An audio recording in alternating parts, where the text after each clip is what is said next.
Hey everybody, welcome to WhyBuy. We're here to talk about my 2019 BMW M240i.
I think a lot of times we discussed hero cars before.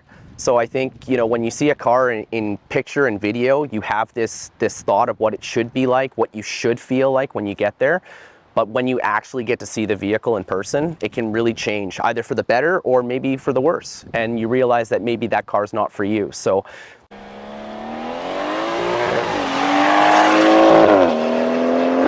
when I saw it in person, it is so different than when you see a car in pictures and in video. It really just has that stance and presence. And if you ever have the opportunity to see a car like this up close, it really does change it for you. The first time behind the wheel, just the way your hands feel on the steering wheel and how you sit in the seat, you really feel that whole experience right away, even before you turn the engine on. And then when I took it for a test drive, that was pretty much it. I was taking that car home that day. Well, I've always been into vehicles since I was little. I'm that typical boy that was playing with his Hot Wheels cars from a young age. So as you can imagine, turning 16, getting your driver's license, the only thing I dreamt about was getting my first car. And for me, it was a 1996 Subaru Legacy. It was my dad's previous vehicle. And with Subaru and their rally heritage, I was pretty excited to get into that vehicle first. Unfortunately, that car didn't last too long. Ended up crashing it shortly thereafter. But like most people, after getting your driver's license, I followed all the rules, didn't speed, did everything that you need to do. And then 6 months in, I thought I was the best driver in the whole world. Was tailgating a little bit too closely and unfortunately hit somebody from behind and smashed the radiator and damaged the engine pretty good. So that was the end of that car. And then fast forward to where we are today. So I've always been into performance vehicles. I've never been really brand loyal to any type of manufacturer because I think every one of them makes something special. So before this, actually, I had a 2016 Mark 7 Volkswagen Golf R, and it was a jack of all trades. Really could do pretty much everything you wanted to, and I had a lot of fun with that vehicle. This time around, I wanted something that could handle a little bit better and was a little bit more direct and serious. Something that you could take to the track, have fun on the weekends, and still do everything that I wanted to with the family.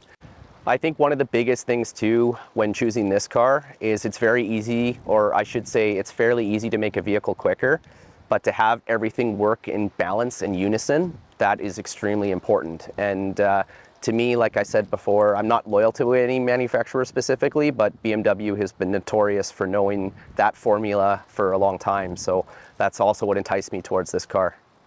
I would say I have a pretty good experience with BMW. It's been within a lot of my family members have driven them, friends, and we all hear those horror stories about going to the dealership and how it can be quite challenging and people judge you. But I had a very different experience. Jeff, the salesperson that I was dealing with at Edmonton BMW, he was fantastic, was really supportive on what I was looking for. Knew I was somebody who had done my homework before, so he didn't try to sell me on the features and everything on the car. He just was there to show it to me. Well, I think when it comes to BMW and their commercials, especially anything to do with their M Performance or their actual true M models, they always do such a good job of highlighting the performance aspect of it, really driving that kind of sexy imagery, for a lack of a better word, and really exciting with all the different types of advertising. So I guess in some ways I was definitely got pretty excited about that. And of course, everybody dreams about the BMW M series, the M3. The E46 is probably the car that got away. I always thought that was going to be one of the cars that I was going to purchase when I was young, and so that's probably what led me down this path as well. Actually, one of the first vehicles I put a deposit down before this car was a BMW M2. It was a 2017. They even let me drive it all the way back to Leduc to show the wife, to see what she thought about the car, and I was pretty excited about it. But again, doing a lot of research about the engines and, you know, having the availability with xDrive on this car with all-wheel drive to drive it through the winter, that was definitely a determining factor for me. And it's also got to have that practicality side of it too. So it's really got to be something that can kind of do everything. A lot of the people that buy these vehicles, they need to be able to drive them, you know, every single day, but on the weekends they can take them to the track when they want to have some real fun. So I want to talk a little bit about the styling of this car and what really drew me into it.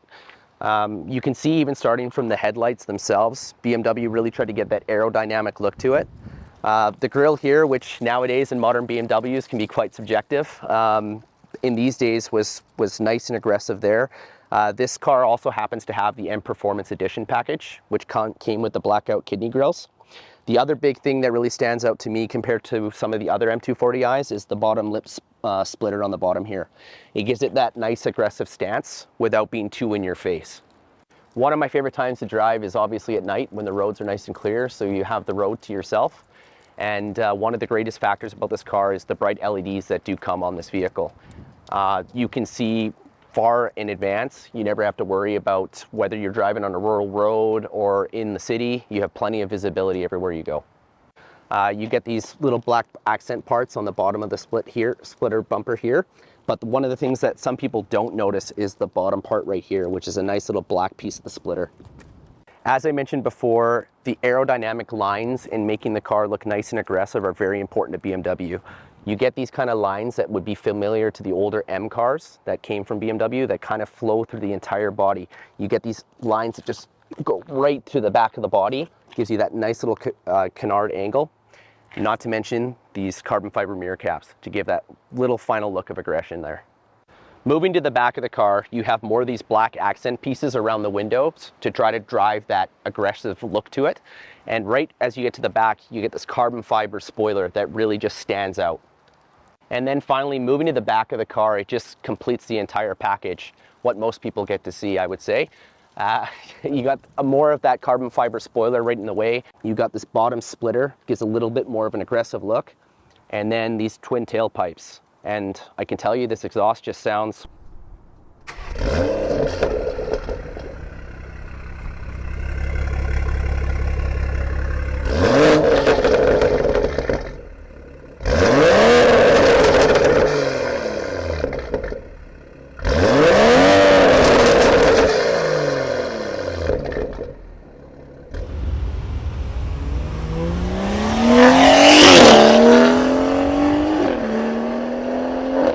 And looking at the exhaust tips, you can see that they're finished in carbon fiber. This really just defines the entire look, and right away you know it's something different than the 228i. As you can see, this dash, it's got this nice kind of aluminum type trim that really just sets it apart from the rest of the car. The gauge display, it's nice and simple, easy to read, but gives you all the information you want. One of the interesting things in the LCI models, which happens in the mid-cycle year of these vehicles, is they changed the dash display a little bit. So it gives that digital type appearance, even though they're actually analog gauges. And one of the best things that BMW has done is the steering wheel. Right away when you hold it, it's not too thick, it's not too thin, but it just feels perfect. And you want to keep your hands planted there. The nice little paddle shifters are exactly where you want them, easy to click. And the driving dynamics, the way that they've adjusted, the way that the car handles and feels as you turn into corners, it's perfect. And then as you move a little bit further, you got this nice little shifter to put your hand on from switching gears, as well as these red leather seats. And let me tell you, these seats are something special. You can even adjust the bolstering. So especially being part of the luxury segment, you get a lot of leather type materials in there. As I mentioned before, some aluminum trim. And it really just gives you that premium feel. Even though this is on the lower end of the, let's call it the tier of BMW, it just still gives you that complete luxurious feel. So one of the unique features that BMW has been known for as well is their iDrive system. So it can be controlled in two different ways. You can control it from the different buttons on front of you here, as well as this little dial here, and it is also touchscreen. I think one of the good things that BMW did, specifically in this model, is you get options for both your buttons as well as touchscreen type features. So for those who prefer touching the screen, they can do that. And then for those that like the analog type clicky of the buttons, you have that as well. And one of the best parts about this car is, despite the fact that it's a coupe, it's incredibly practical. You get storage in the center console there. You have nice cup holders to fit any beverage that you would like. You got a fair sized glove box. You got little pockets in the doors. And as I mentioned before, the seats in the back are actually quite comfortable. And the trunk space, wow, it's actually very phenomenal. And being a dad and having a 3-year-old, you would think you have to have an SUV to carry everything around, but this trunk actually fits everything and then some. So we actually can take this car down to Calgary to see family with all of our stuff there. So if you're in the same situation and you think you can't have a coupe, you can actually make it work. I was actually really surprised that my wife Rachel was okay with it, especially since we have a little 3-year-old. But at the same time, that's part of it too. It was able to still fit my son in the background, and even though it's a coupe, it can be quite deceiving thinking that it's, you know, limited space in the back, but it's actually quite comfortable. So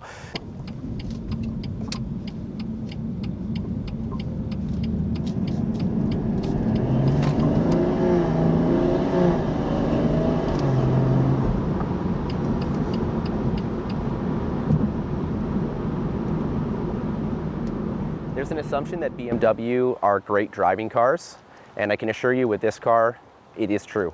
So this car actually has 4 different driving modes and gives it that different type of personality per each mode. It's like that Dr. Jekyll and Mr. Hyde type of personality that you get. So you start from Eco Pro, you go to Comfort mode, then you have Sport, and then you got Sport Plus, and then it really drives like a true performance car.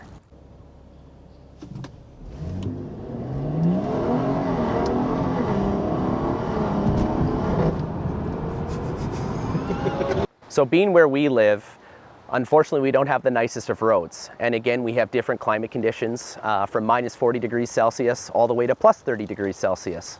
So the suspension system can be a deal breaker even if you want to have that performance car. So what they have really done on this vehicle is, even in the harshest driving mode, you still get a little bit of that softness, that it doesn't beat you up from day-to-day basis. And that kind of separates itself from the M2, let's say.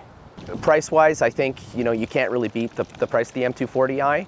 It just fits in that sweet spot below the M2 price, but you get this, you know, in what many call it a performance bargain. And that's another good question as well. Definitely with German cars, I think everybody likes to do their research to see what those costs are going to be when you have to keep a vehicle. Another reason why I ended up with the M240i versus the M2. The M2 had the older N55 engine, which had a few of its little issues there, here and there. This one being the B58, it's been pretty much bulletproof, used in various vehicles throughout the BMW lineup. Essentially anything with the 40i has that engine in it. And that's one of the big reasons why I ended up with this car. And as for service and all those things that go with taking the vehicle there, BMW has that 3-year, 40,000 kilometer warranty where they cover all those basic costs for you. As we mentioned before, this car has 4 different driving modes, and the ZF 8-speed transmission has a way of changing between those different modes as well. So in its softest settings, the transmission, you can't even tell when it changes gear. But when it gets into Sport Plus, the shifts are nice and quick, and they're hard and firm like a race car. With all-wheel drive vehicles, and this being an xDrive model, there's that assumption that they understeer. But BMW has done their magic here yet again, and especially when you're in Sport Plus, or when you turn the traction control completely off, you would swear this car is rear-wheel drive only. As I mentioned before, I had that Mark 7 Golf R, and you really lost a lot of that kind of handling characteristic. Not with this car. So with all-wheel drive vehicles, unfortunately, the other negative that comes with it is the extra weight. So on this specific model, you're looking at about an additional 250 pounds. But BMW has put 4 piston calipers in the front and 2 piston calipers in the rear to combat this. And man, they stop pretty damn fast.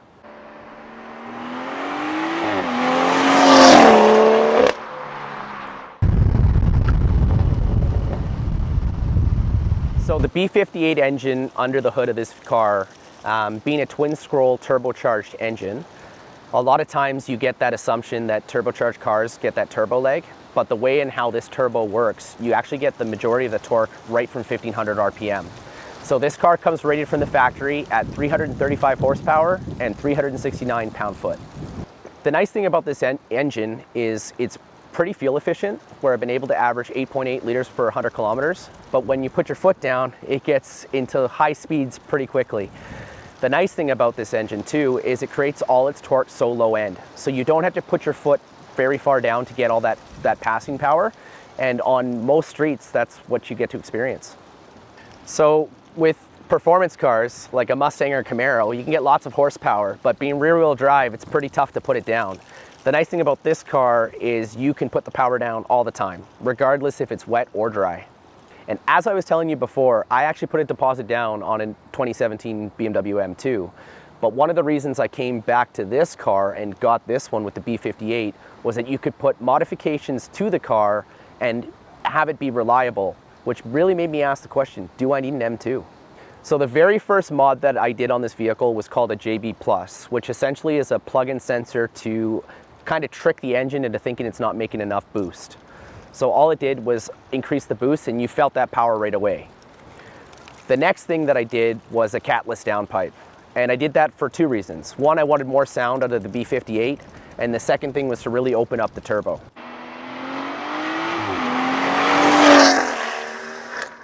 The next after that was a stage 2 tune from boot mode 3, and man, did that change the entire car. Then from that, I added what's called the TU high pressure fuel pump out of the new Toyota Supra, which allows for higher flow rate. And now I can assure you, this car drives like a completely different vehicle.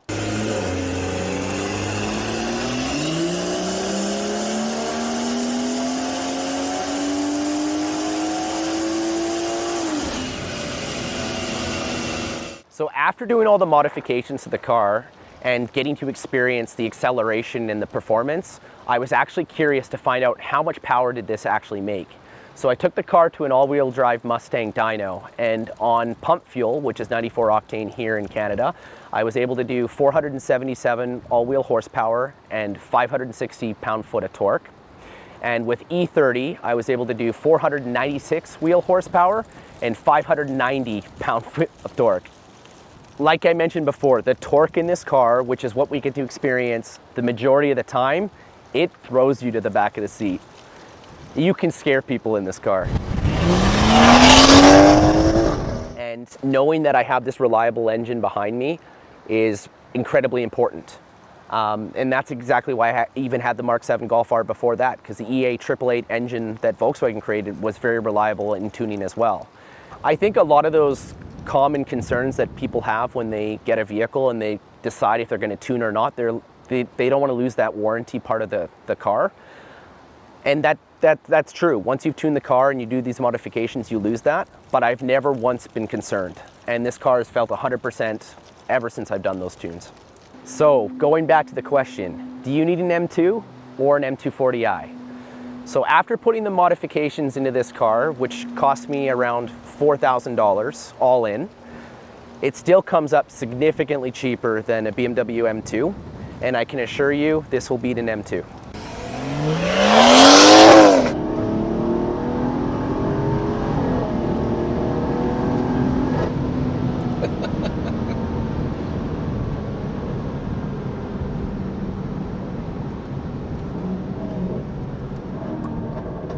And as I said before, this really is a performance bargain. So what are you actually sacrificing by buying this car versus the M2? Well, the M2 comes with the M4 suspension. So you get that wider track in both the front and the rear, which gives you that better handling characteristic. You also get the limited slip differential to help put the power down to where you want on the corner. So why does this matter? The real question is, what do you want that car to do for you? If you really are just looking for a car to take to the track on the weekends, the M2 is probably the choice for you. Well, for me personally, I want to have fun, and that's really important for me. I need to get the thrill from it, but at the same time, I'm still a dad, so I got to make sure I can drive the car on a regular basis, pick up my son, do the regular everyday things, and still be comfortable while doing it. With the M2, That's your track car. So you're gonna sacrifice a little bit of that ride quality and get more of the performance. This really is that Swiss Army knife. It kind of does a bit of everything, and you'll be happy with your purchase. If I had to narrow it down to the absolute favorite part that I love the most about this car, it's the engine. BMW did such an amazing job with the B58 that a lot of people are calling it the modern day 2JZ. A lot of people consider the E92 M3 CSL probably the best performance car that BMW has ever made. And that can be argued over and over again. When I think about this car, even though it's not a true M car and it's more of an M Light, if you will, this might be one of the best cars in its current generation. If you thought this video was helpful, like and subscribe, show your support, and thanks for watching. I got it. Man, okay. Where were we? If you like this video, oh shit, what was it again? If you thought subscribe. Like and subscribe. Show your support. Thanks for watching. Thanks for watching. Like and subscribe. Share. I've been talking all day long, so my brain is mush. We'll take a brief pause. That'd be a sad day. Thank you. That was awesome. So the nice thing about doing mods to a car like this is you can drive it every day and not even know that they're actually there. So you can even have your grandma jump into the front seat of this car and she'd never know the difference.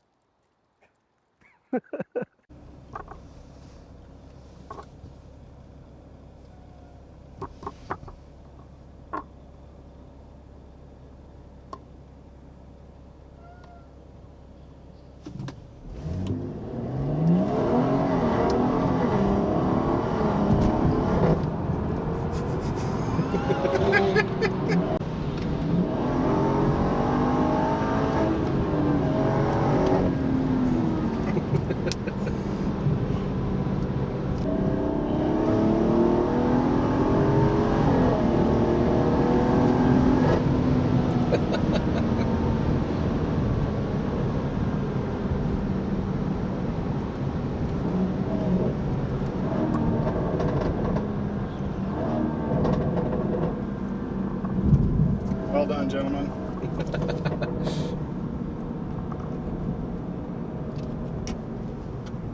That was fun. And action.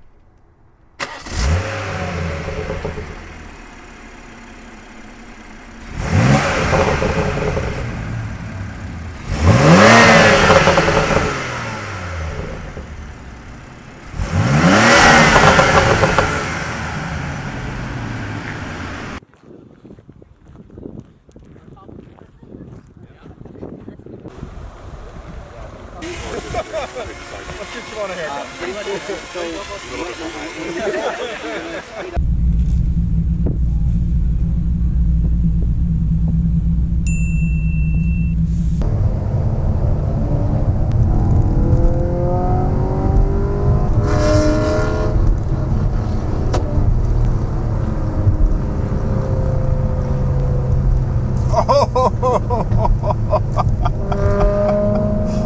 There go the shades.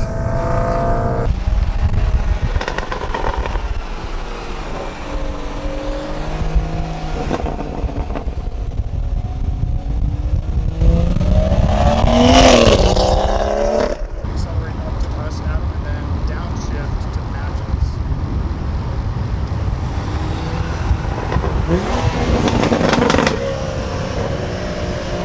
Geese. Oh, well, I gotta shut up, but anyways, good fun. It was fun. It was a blast.